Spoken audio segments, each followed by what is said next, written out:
Okay, so we just finished 3D Mohr circle for now. But I want to calculate stress Y3 for you guys. It seems like it's not really finished, okay? So we know that the solution is not valid. So we can count, in order to get stress Y3, we have to calculate our stress average.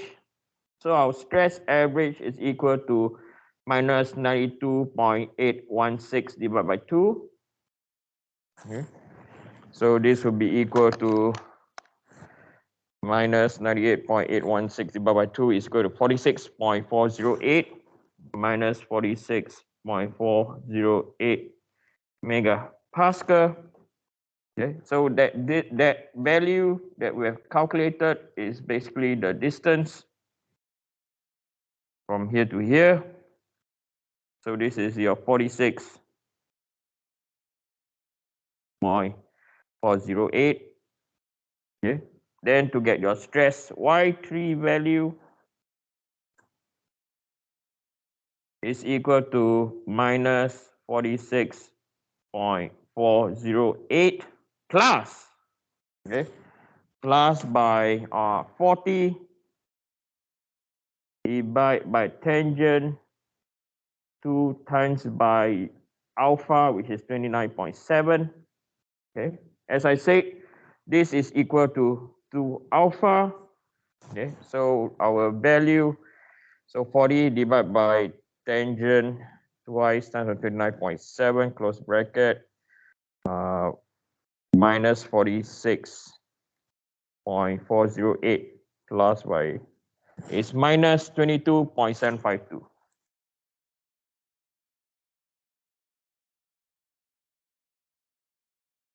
Okay. No doubt it is less than 70 megapascal. Okay.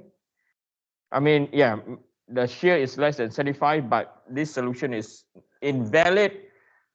Is purely because it's invalid is purely because the maximum shear is not at 75. Okay, just for that reason. Okay, so that is for 3D Mohr circle. I realized someone typed something. Nope, we are okay. Right. Excuse me, Eugene. Yes. There's people in the chat that say they can't join the meeting. Hey. That in the general chat on Teams, not in the actual meeting already. I'm not sure why. Yeah, that is weird. It's so late of the game. Wait, thank you for telling me. Let me requesting. I will accept whoever. Yeah, I think we are. Thank you for letting me know. Right. So the next one, okay, so now we are going to go back to shaft design, right? Remember, I told you guys that we did combined loading, right? So combined loading, we also have shaft design. But before I could do shaft design, I have to do Mohr circle, okay? So now I have to go back to combined loading again, okay? So now we are going back to combined. Sorry for jumping here and there, or not, there's no continuity, okay? So let's look at shaft design. And then you'll understand why I have to do Mohr circle, okay? So we are going to look into a new topic, not a new topic, a subtopic in combined loading, which is known as design of transmission shaft, okay? And it is a mechanical engineer to design a transmission shaft. Civil engineer don't do it, materials, they don't do it at all, okay? So to design a transmission shaft, okay, I'm going to draw a shaft now in 3D.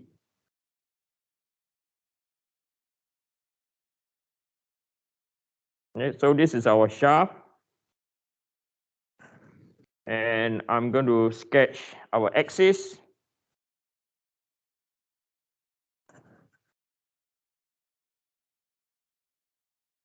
So the axis over here is, this is our X, this is our Y, and over here, that is our Z, okay? So a shaft will be under loads from different directions, okay? So a shaft will be under, a shaft can carry axial load. I just draw it in compression. It can be in tension. Okay, it will have a load in px. It can also carry a load in py. It can also carry a load, a point load of pz. Okay, and to make the situation even worse for shaft design, right? It also have to require to carry a torque in the x direction. Okay, so these are the type of loading you see for a shaft, a transmission shaft. So if we were to construct this now, and if we were to pick an element, okay, so I'll just sketch an element just at the top. Okay, just an element over here. Okay, so this is our element. So now you understand what is an element now. Okay, we've been sketching our element, and we are going to look at the loads on this element. Okay, we're going to look at it. So we are going to do a 3D loading system. Okay, so if I expand the element now, the element looks like this.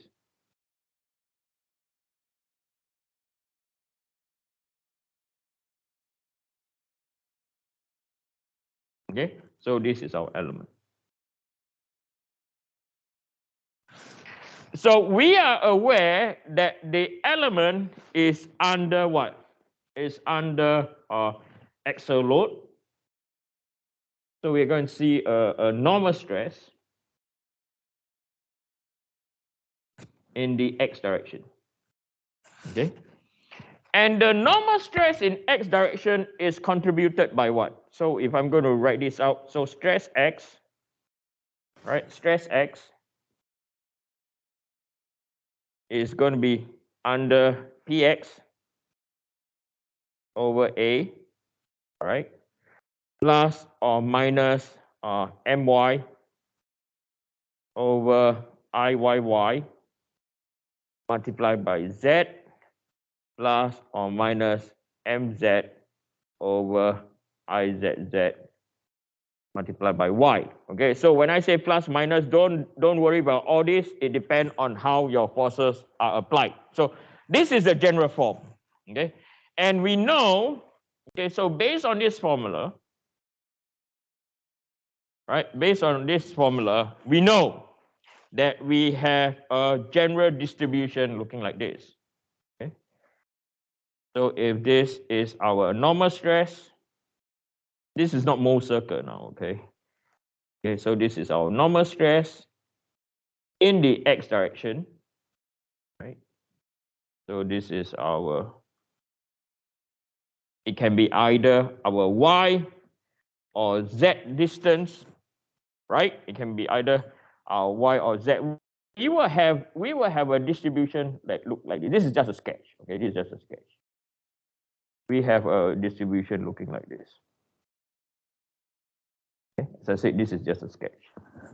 Okay, so one thing I like to emphasize on this is the maximum stress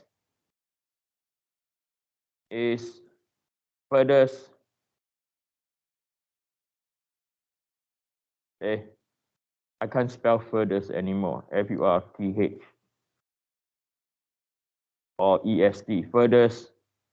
Can someone help me spell furthest, please? I'm lost now. F what?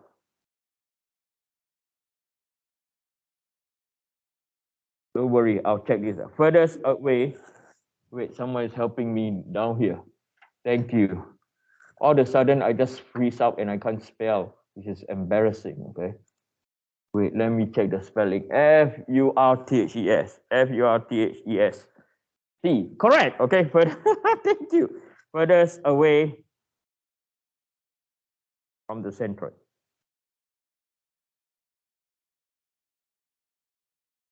Okay.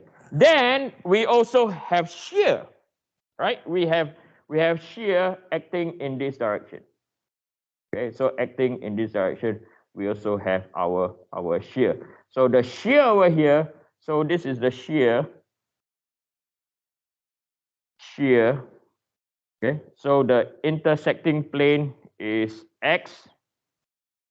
and then the direction it go is in the Z. Okay, so the shear has two components now.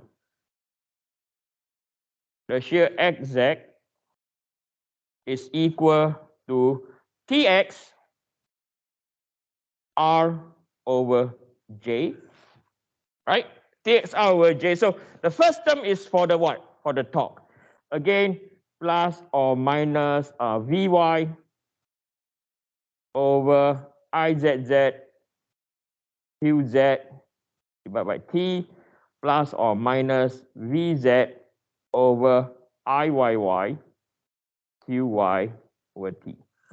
Okay, so this is our loading system. Okay, this is our loading system. Now, very interesting. I'll tell you what is interesting over here. If we look at the two sets of equations, I mean the two components. So this is due to torsion.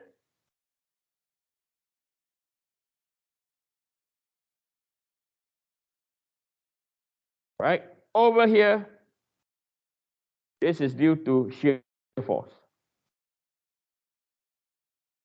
And we know, right? We know that due to torsion, okay, I'm going to sketch the distribution due to the torsion. Right? So now this is our shear, and this is our radius. Right? So the distribution looks like this.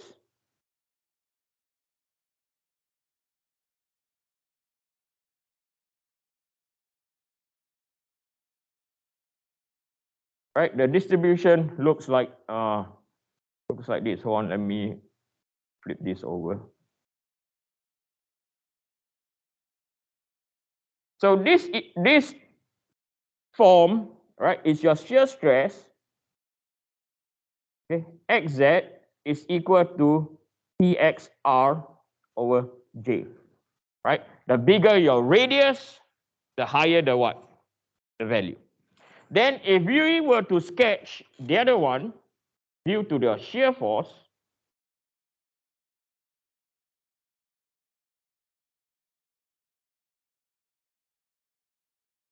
this can be in your y or z direction, your shear. It looks like this.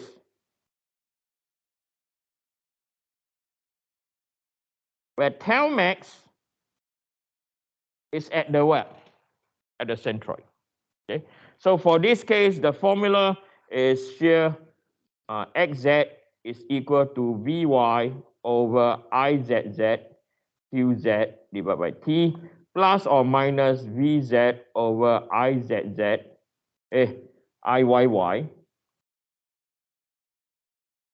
Qy divided by T. Okay. So you have all the what? All the components acting on your shaft now. Okay. So for the shaft design, okay, in shaft design, you'll be surprised, okay? Not surprised. I will show you later on in an example. Okay. I'm going to circle this out. Okay, I'm going to circle this out. Okay, and I have not enough space all of a sudden. Okay, I'm going to copy and paste all this over the next page. Hold on.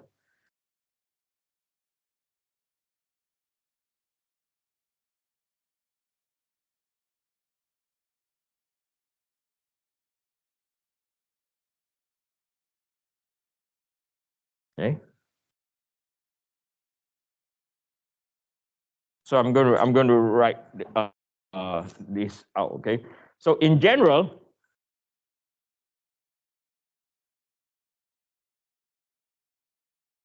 the shearing stress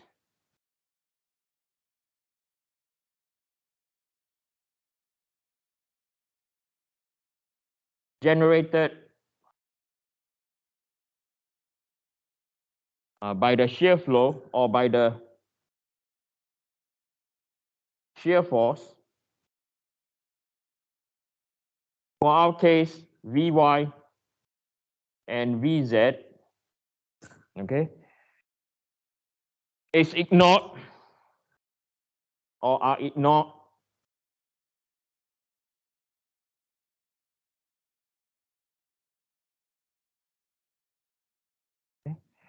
in transmission shaft design,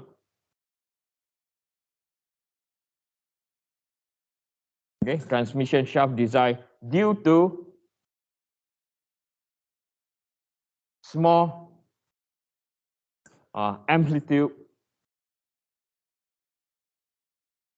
relative to the shear stress